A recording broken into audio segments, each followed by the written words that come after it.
Welcome back to No Cap Movie Recap. I am your host Denzel, and today we will be recapping Mufasa. I don't know why I said it like that. Mufasa. That's crazy work. Right. Anyway, make sure that you like, subscribe, and comment on all platforms. It is late. I just got back from watching. I had to do some cardio, so do not judge me. I'm a little bit tired.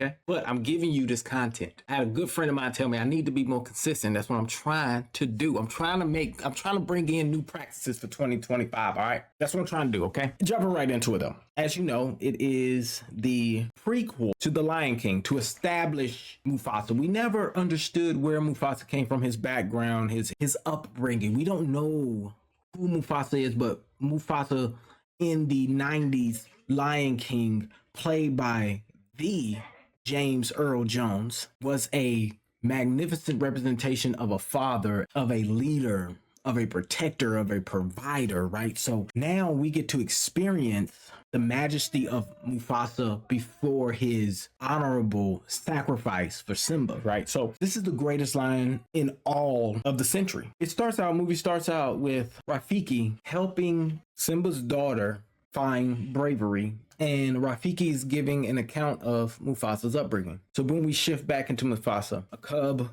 with his parents, they're dealing with a drought, but they are learning and they're teaching him about their representation of essentially heaven, right? And as they're dealing with this drought, rain has finally come. They're having a good time. They're rejoicing. All of the animals are communing in this one location. They're communing as if it's like the Garden of Eden in one location, celebrating and rejoicing because finally they have water. But unfortunately, literally, tides turn and Mufasa is separated from its family. And now Mufasa has to deal with trying to survive a dangerous safari, right? Without the protection of his dad, without the protection of his mother and his pride. Mufasa stumbles upon another lion pride, and another cub by the name of Taka. Taka has always desired and always wanted someone else that he can play with and have a brotherly connection and relationship with. So he protects and literally saves Mufasa in their initial interaction. But unfortunately, the Lion King of that pride isn't really fond of Mufasa because he wants to protect his lineage. But as they grow up, as they become, in essence, teenagers or young male lions, because dad has always separated the two from each other, meaning Mufasa and Taka. And Mufasa had to be with the female lions. And so he was learning all of the ways in which to be a part of that pride and to be a part of the female community.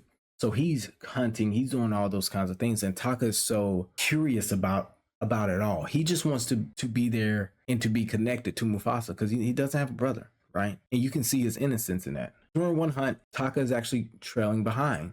He wasn't supposed to be there. But things happen where Mufasa has to defend his mom, his mother figure, and things pop off from there. There's a pride known as the outsiders. All of these lions are white lions, right? They're mesmerizing, but they're highly dangerous. And these lions, white or pale-ish, whatever you want to call them, lions, and they are trying to achieve to be the only power over all of the safari. So they're eliminating all prides. And so this movie is about two brothers navigating through life, a group of strays, different animals that have been affected by these outsiders coming into their lands and taking something that isn't theirs and destroying lives that were living in harmony before they even got there. And unfortunately, you see the rise of Mufasa and the birth of Scar. And I really like this movie. Like it so much that I liked it way better than the other live action, which was just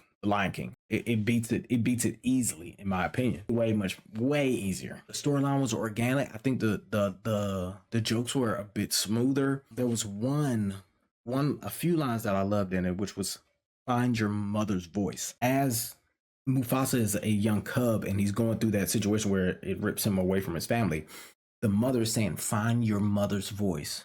And this is along with his father willing to risk it all to save him, right? You see, the mother's voice is the strength to keep that child going, along with the dad's masculinity to fight to get to his son to save him. It was a beautiful blend of femininity and masculinity in that one scene. I think that was something that was astonishingly done well. Another thing that I liked was that they captured true dynamics of a lion pride, with the male lions not wanting any additional lions to impede on their kingdom, along with the hunting.